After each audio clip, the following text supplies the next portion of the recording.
Are you an SRE? A developer? A quality engineer who wants to tackle the challenge of improving reliability in your DevOps? You can enable your DevOps for reliability with Chaos Native. Create your free account at Chaos Native Litmus Cloud.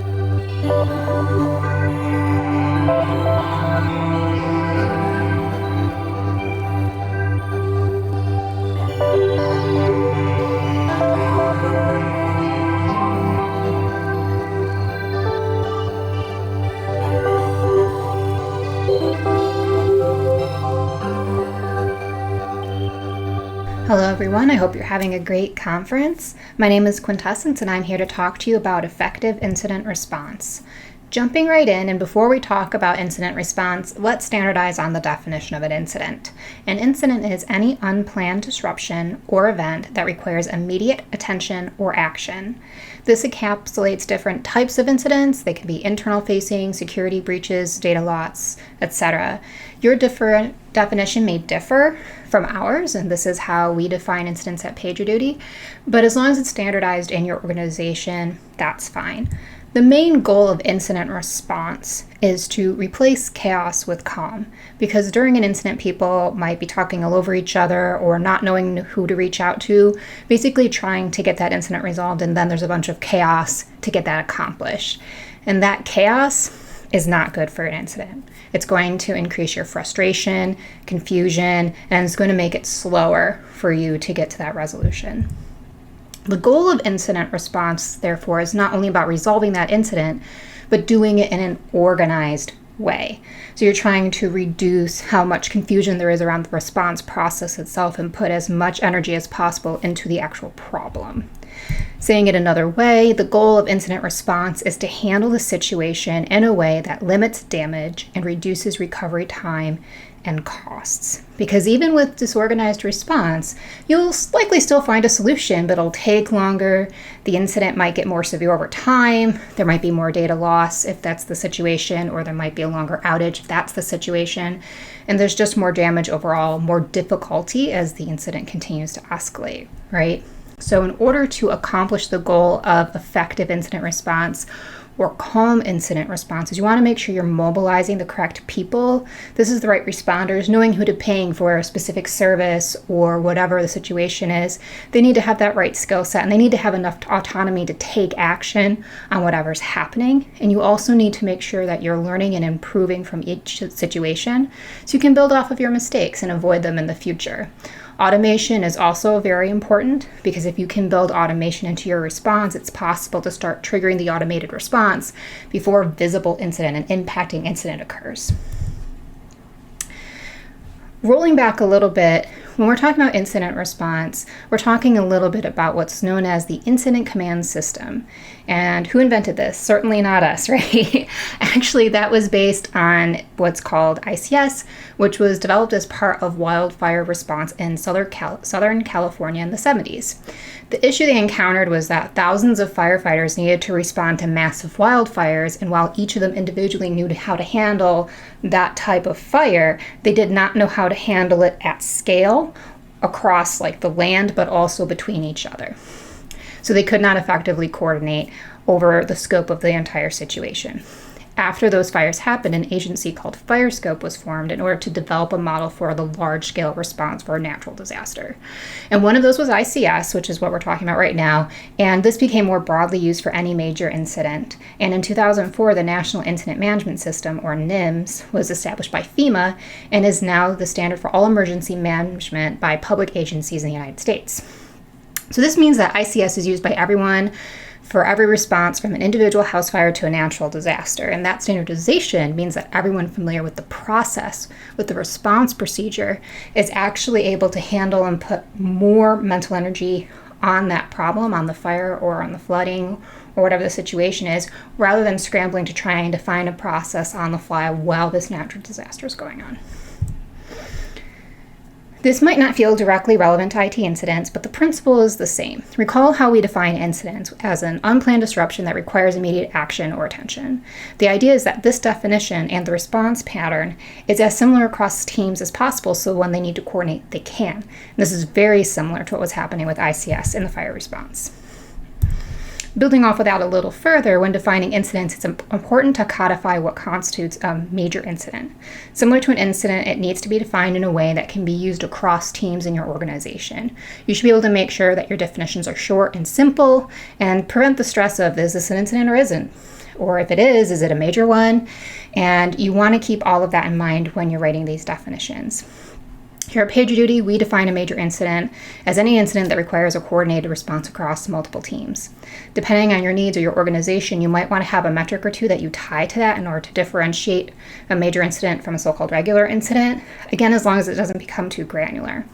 An example of this might be, it becomes a major incident when more than X% of customers are impacted. Again, this is all because you can't respond to that incident until you know what it is. So if a person or team isn't in alignment with the org at large, either for an incident or a major incident, you're going to have confusion and inconsistency in that response process.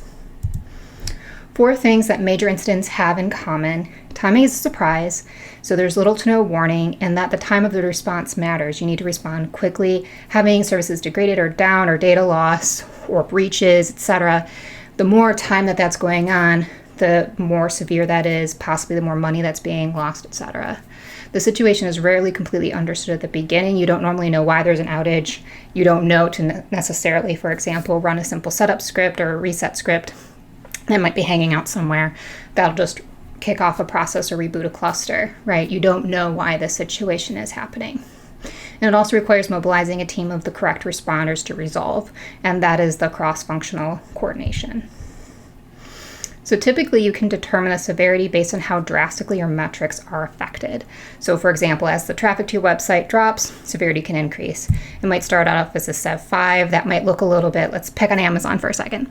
Might look like you can add something to a cart, you just can't see the image of it. So you can see the item, you can see the cart, you can even check out of the cart, you just can't see the image of it. So that's a type of outage, but people are still able to accomplish what they're trying to accomplish. If it becomes more severe, maybe between a 4 or maybe up to a 3, now there might be interference with the checkout process, or you can't link to the details. Even though you can see the line items, you can't actually see what you've added to compensate for not seeing the picture, etc. So as you get more severe, now you're at that Sev 3. And maybe responders have been pulled in up to this point. Once we pass this boundary here from Sev 3 to Sev 2, that is what we codify as a major incident. So severity 2 and severity 1, and in some cases, some people use Sev 0 or P0. Any convention is fine. Those very severe incidents are what are called major incidents. And that is when you would fire off what's called the major incident response process. Anyone needs to be able to trigger an incident at any time.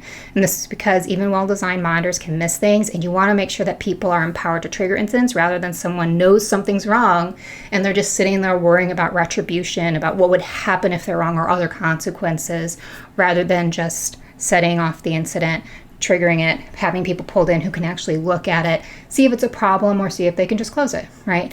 It's less risky to open the incident and close it than to not open it or to wait for something else to catch it if it's caught at all. In order for anyone to be able to trigger an incident, you need to set up your tooling to make this possible. So for example, if you integrate with Slack, anyone in Slack can trigger the incident, and that doesn't require them, for example, to have a specific account for a specific tool. If you have PagerDuty in particular, it would look a lot like this. Someone just sends off an IC page command, and it pages the relevant incident commanders. Once an incident is triggered, we need to switch our mode of thinking. This mentality shift is the differentiation between normal operations and something's wrong. We need to switch this from what's called peacetime to wartime. It's from day-to-day operations to defending something that's wrong. Something that would be considered completely unacceptable during normal operations, like deploying codes with minimal or no testing, might become more acceptable during a major incident, again, depending on a lot of factors that I'm not going to get into right here. The way you operate, your role hierarchy, and the level of risk is what I'm talking about. All these things will shift when you go from a so-called peacetime to wartime. Peacetime to wartime is something that got inherited from the fire response because they are a paramilitary organization, so they might use the war terminology. We don't need to do that. We can do normal or emergency, okay versus not okay. Really, it doesn't matter how you term them, so long as it's clear and immediate. People don't have to figure out which side they're on. You just want to make sure that you're using a term that the organization is okay with. And we also, part of what we want to do for the differentiation is tying in those metrics for business impact. Metrics can be very useful and often work best when they're tied to that business impact rather than something very granular. So for example, one of the metrics we monitor here at PagerDuty is number of outbound notifications per second. That might make sense, right? Amazon might monitor orders, Netflix streams, things that are relevant to their business. You want to make sure that you're tracking if something visible and impacting is happening or not, and how severely, because again, that goes back to, is this an incident or not, or is this a major incident or a regular incident? The mindset shift to emergency also causes the other shifts to happen as well. But something that can happen is what's called decision paralysis. Responding teams do need to have the ability to make decisions on their own and try and reduce impact and resolve as quickly as possible, right? Again, going back to not wanting the incident to escalate over time. But it's also important for all responders to avoid decision paralysis. This is what happens when you spend so much time debating two, maybe more options that are just similar enough or not quite different enough, and you can't quite choose one, and all the time the incident is still ongoing, possibly escalating. Making a wrong decision in this case is better than making no decision. If one was clearly better than the other, you would know by now. So a wrong decision is at least going to give you some information to work with, whereas no decision gets you nowhere. Now let's talk a little bit about the roles that happen in incident response process and the incident categorization. So the life cycle of an incident or its steps are, you have triage, mobilize, resolve, and prevent. So triage is what happens when you see the incident, whether it's triggered via Slack in a page or whether it's hit by one of your monitors. It's what happens when you first see it and you need to figure out how severe it is. It's when you're going to differentiate between, am I responding to this? Is this going to be a cross-functional response, right? And once you get to that decision process, that's when you start to mobilize people. You want to make sure the right subject matter experts are there. And then the resolution phase, that's the one everyone likes to focus on, right? Everyone's cranking away on whatever's wrong and trying to get everything working again. And then the last step is the prevention stage. Usually this incorporates like notes, postmortems, all that good stuff, so we can learn and move forward. In order for these steps to happen relatively smoothly, especially in a cross-functional response, you want to make sure you have some roles defined. And this slide is going to get a little heavy. Okay, so let's start with the incident commander. The incident commander is basically running the incident. Think of them as like a captain of a ship or something like this. They're guiding the ship of the incident response process. They're the highest ranked person on the incident response call. We actually do recommend that in the context of the incident that they might outrank the CEO. Don't catch anyone by surprise by this though. Make sure you get buy-in before you make that decision. But the idea is that they're the single source of truth during an incident and that they're able to respond and make decisions in a responsible and effective way. Next up, we have the scribe. The scribe is taking notes. Depending on your tooling, you might have some timelining built in for what decisions are being made or what actions are being taken, but you also need the scribe to be writing down relevant context. You don't want it to be so long that they're writing a novel that no one's going to read, but you do want to write down rebooted cluster in order to. Simple, quick sentences, so that when you're looking through the incident, why did I make this decision? What was the impact of that decision? And we can keep reading through. The deputy is the support role for the incident commander. They're not a shadow, so they're not an observational role. They're expected to perform tasks during the incident. So depending on the size of the company and the incident, the deputy might help with other tasks like liaisons, which I'll get to in a minute, or the scribe or something like that. Internal and external liaison or internal and customer liaison are the communications roles. So during an incident, it's not uncommon for people within, or if it's customer facing outside of the company, to want to know what's happening, right? They do AWS status Twitter, right? Region goes down, you check their status, you check their Twitter. You want to make sure that someone is communicating in whatever mechanisms that you're using, be it social media or status pages or whatever. And you want to make sure it's a defined role, or else everyone in the layer underneath, all the subject matter experts, are focusing on fixing the issue and not like keeping time to make sure that they've sent the last update out in a timely fashion. So liaisons do this. You might have one or both. Again, it depends on what's happening with the incident. And then there are all the subject matter experts. These are the people that people normally associate with incident response. These are the people with the relevant expertise for whatever the latency, outage, breach, etc. is. These are all the response level roles. So setting this up at scale, when you have a department-wide incident, you want to make sure that you have an on-call schedule with a primary and a backup. The idea here is if that page goes out and someone doesn't respond in whatever SLA is defined for that, it needs to escalate somewhere, or else it's just going to keep paging and going to nowhere, right? So you need that primary and the backup. One of the things that we do when we have a primary and a secondary on-call is we inherit from the previous week. So when you have the secondary, they were last week's primary into this week's secondary, so that they have a context for any past incidents that were relatively recent. You also want to make sure that you have primary and backup for the subject matter experts. Same reason. Actually, same rotation, secondary to primary. And then if there are any other roles, scribe, etc., as you're defining them, you want to make sure that they're defined. Again, when you send out that page, if someone's sending out a page, let's say I'm responding to what seems to be a database incident, and I'm doing my DBA thing, and then I realize it's exceeding scope for my area of expertise, I don't want to look up who's front end, who's the SRE, who's this, who's that, and like find all these people individually. I want to be able to send out a correct page to the right teams. All these teams need to have those on-call rotations. Or you need to have a method of paging them that's consistent, single source of truth, and relatively easy, so you don't lose time in the incident responding to the incident. So let's talk about the response itself. A typical sequence of events is something is triggered either by monitoring or by human that goes to a subject matter expert initially. They're usually the first to respond and see what the situation is. It might be simple enough for them to solve right away, very low-level incident, maybe a step 4 or 5, and they might resolve it, or they might need to escalate it. They need to escalate it, they send out a page. It pages the command level, which is, again, incident command, scribe, and deputy. It also will page out the liaisons, and will page out to operations, right? So whatever the SME levels that need to go out are. Depending on your org, this might seem like a lot, and you might be thinking, we only have 20 engineers in total. We can't have this huge incident response process. Not a problem. The roles scale down. So you might find, for example, you don't need 2 liaisons because you only need 1, or your comms aren't going out that frequently, or you're going to be really heavily relying on your subject matter experts, but maybe your incident commander and other roles can be rolled up in a way that's relatively effective. I misspoke there a little bit, though, because you really don't want the incident commander to be rolling up into other roles. That one should be rather dedicated, but you might share a role with a scribe. You might have liaison sharing roles, so maybe a scribe and a liaison is the same person, or maybe, depending on the subject matter expert response, a scribe and an SME are a shared role.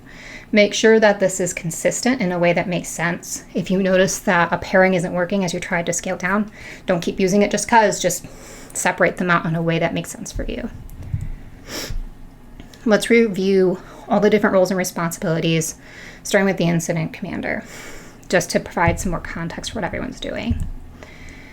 Remember that we want to replace chaos with calm. This isn't the first, it won't be the last time I say this. The incident commander role ensures the incident response is calm and organized because they're making the calls. If you think about it this way, let's say the subject matter expert says, I want to reboot Cassandra. Incident commander says, okay, if 2 subject matter experts are giving differing opinions and you're in that decision paralysis mode, the incident commander breaks the tie. Okay? You have someone who's making a decision to make sure action keeps getting taken. They're also a single source of reference. It's one of the most important roles as such. So even if you don't have the deputy, scribe, and liaisons all broken out as separate roles and you're starting to combine them in ways that make sense, that incident commander is the one you should get first and the one that should be dedicated as the single source of truth during an incident and the one in charge. I keep mentioning decision paralysis happens a lot. One of the things that we talk about at PagerDuty is having the "are there any strong objections" model. The idea is you want to make sure you don't have people later going, "Oh, I knew this wasn't going to work." You maybe did, you maybe didn't, but whatever everyone knew at the time wasn't strong enough to break the tie, right? The two-way, three-way, whatever tie of the decisions that were on the table at that moment. So in order to gain consensus, you need to say, are there strong objections? Is there something that outweighs the decision we're proposing as opposed to other ones on the table? And if not, we're just going to pick one, move forward, and get more information, even if we fail. And all of this is about making sure you're making that decision. Again, making a wrong decision in this situation is better than making no decision. Making no decision doesn't help you move forward and you don't learn anything. The incident's still going on, possibly getting worse, right? Making a decision, even the wrong one, again, gives information. If it turns out to be wrong, you can learn from how it went wrong to make the next decision, choose between the other options, what have you. Incident commander also makes sure to assign tasks to a specific person. It's one of those things where if everyone owns it, nothing gets done, and it's not malicious, it's just they're focusing on what they're actively assigned to, right? And this can be happening during the incident. It can happen after the incident. So for example, postmortem. If no one owns the postmortem, to be clear, not writing the whole postmortem by themselves, just collecting the people and getting people to write their sections of the postmortem is probably not going to get done because there's no one checking on the progress of it. So the incident commander in the scope of the incident and assigning the postmortem is assigning tasks to specific people. I mentioned this before, I'm going to talk about this now. They are the highest authority within the context of the incident. No matter their day-to-day role, an incident commander is always the highest ranking person on this call. And I just mentioned no matter their role. We actually don't always recommend, and in fact really frequently don't recommend, that the incident commanders are one of the subject matter experts in expertise. You don't want the incident commander to shift role to solving the incident while they're trying to, for example, answer exec questions if execs come in on the call and say, hey, can you solve this in 10 minutes? Hey, what's going on? Hey, I didn't see any comms, or whatever they're asking, right? The incident commander's job is to shield from all of that. They can't be solving the incident when they do that. So it's actually not uncommon for organizations to have non-eng roles as incident commanders. I'm just going to reinforce this a little bit. We did used to require that all of the incident commanders be engineers. It probably makes sense. You think of engineering with an incident response, so all the roles are possibly engineers. But that was actually a big mistake because, again, ICs aren't responders in that way. They're not fixing the problem. They don't need deep technical knowledge. It also limited our response pool. And if we think about an organization, maybe larger now, not so much a problem, but when you're small and you have that thought that I mentioned earlier, we only have 20 engineers, why are you using up your on-call pool for a role that does not require the technical knowledge when you can branch it out into other teams that might make sense, maybe products, so that they have more connection with the response process that's happening, right? There are other roles that can be brought in from the org to do this. Handoff procedures are encouraged. You want to make sure that people aren't staying on an incident if it keeps going on and on, hours, 12 hours, right? You need to know what time frame you need to start handing things off for, and this is for all the relevant roles. You need a handoff procedure and you need to know who you're handing off to. When you're going through this, you're asking for status, repeatedly deciding on action to gain consensus, assigning tasks, and then following up to make sure it's completed within the context of an incident. That means if I say I'm going to reboot a cluster and do some queries or whatever I'm going to do, it's like, great, how long do you think that'll take you? 10, 15 minutes tops. The commander will check in 15 minutes to see what the status is, if something changed in that time, if I need to be doing something else, and just keep updated. Within the life cycle of an incident, it looks a little more like this. The stabilize is the resolution phase, which is why it has that little separate circle there. It's just you're iterating until it's complete. Some tips before new incident commanders. Introduce yourself on the call with your name. Say you're the incident commander. So my name is Quintessence and I'm the incident commander. Avoid acronyms because you don't know what different type teams are doing on the call. An easy example is, let's say I'm not on Eng as an incident commander and I start using PR. I mean press release, and they mean pull request in engineering, right? Avoid acronyms. You're having a cross-functional response. It is very common to have collision in that space. Speak slowly and with purpose. on the call, kick people off if they're being disruptive. You can change roles, you can escalate to different roles, you can have people who are supposed to be shadowing that aren't shadowing be asked to leave, that sort of thing. Time-boxed tasks. You may recall earlier when I said, oh, I'm going to be rebooting the cluster and running a query and it'll take me 10 to 15 minutes. That's a time box, right? I know if I'm the incident commander to check in 10 to 15 minutes. If I don't know roughly how long to take, I don't have to, how often to check in, and I'll be interrupting what that person is doing. You also need to be able to explicitly declare when the response has ended, because once that has happened, you don't want people to say, oh, what's this over here? Is this still connected to this incident? Is this something new, right? When the response has ended, that incident is ended. If something else is popping up, it might require a different response process. In summary for the incident commander, everyone is focused, keeps decision-making moving, helps avoid the bystander effect, and you're moving forward towards a resolution. Now, all of that was just the incident commander. The rest of the roles aren't going to take as long to explain. So let's go through. We have scribe, the deputy, then we have the liaisons and the SMEs as mentioned before. Deputy role. Incident commander keeps focus, takes on any additional tasks. This is the scaling problem. If there's too much going on that the IC can't do by themselves, if there's too many execs coming in to ask for status updates, whatever, all that is the deputy. They serve to follow up on reminders to ensure tasks aren't missed. So in that time boxing example, if I, as an incident commander, am not following up with the DBA in 10 to 15 minutes, the deputy says, hey, it's been 18 minutes. Or they act as a hot standby per previous comments about being able to have handoffs. Importance of the scribe, they're documenting the timeline with context, and the incident log is used to augment what they're writing in the postmortem process.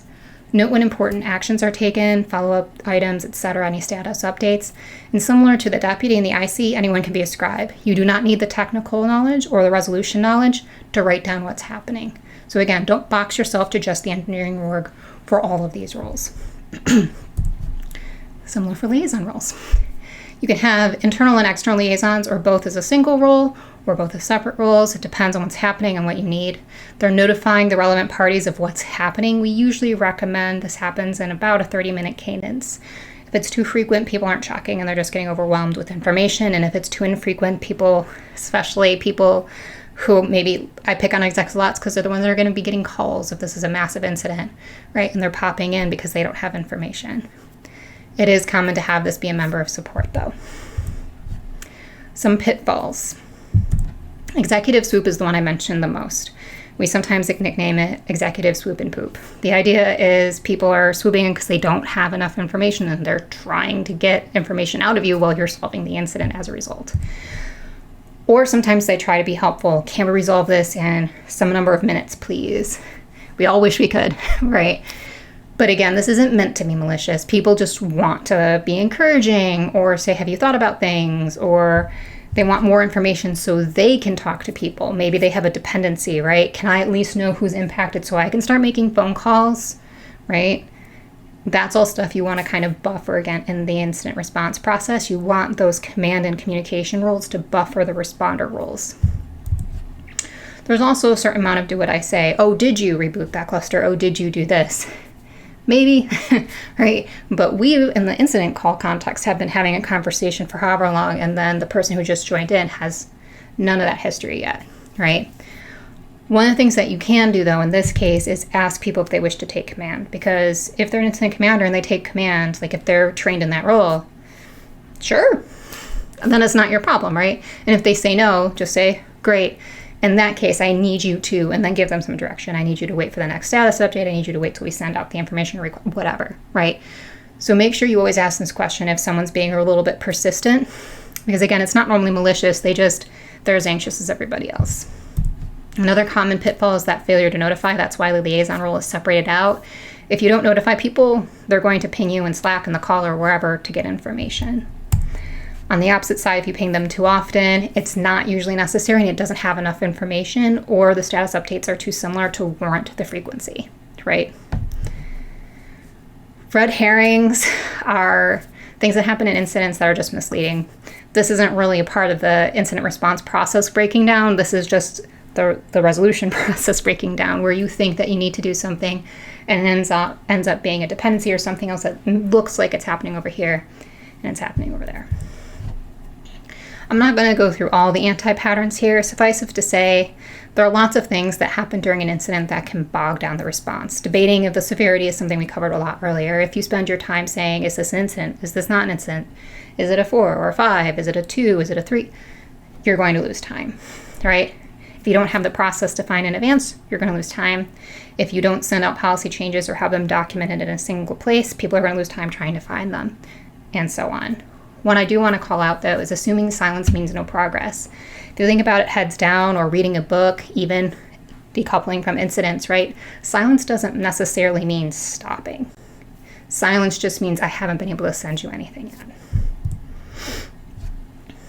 How do I prepare to manage incident response team? Step 1, ensure explicit processes and expectations exist. See this entire presentation. Step 2, practice running a major incident as a team. This is kind of like Failure Fridays, which is something we run at PagerDuty to practice chaos experiments. Run your major incident response as part of it.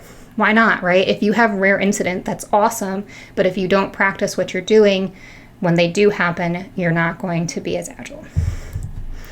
It'll also give you the opportunity to tune your process to know what works. You don't want to find out in the first real incident that you have with your new process that it didn't work for you.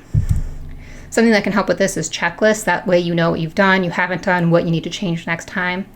It can look a little bit like this. Again, I'm not going to go through each one of these, but please feel free to screenshot or look at the slides. I'll have a link at the end. Something else I want to call out, don't neglect the postmortem. It's really easy to forget because the incident's done. We go back to regularly scheduled activities or we do any of the action items that we take away from it. And writing everything down, just like docs, kind of gets lost. But if you don't document things in the postmortem when things are fresh, then you're going to lose the learning opportunity.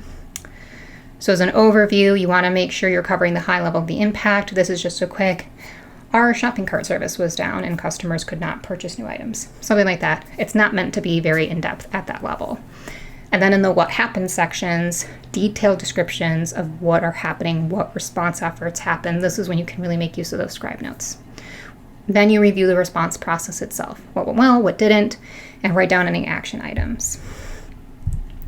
As a slide to screenshot, here's some things that you can include in a more detailed postmortem.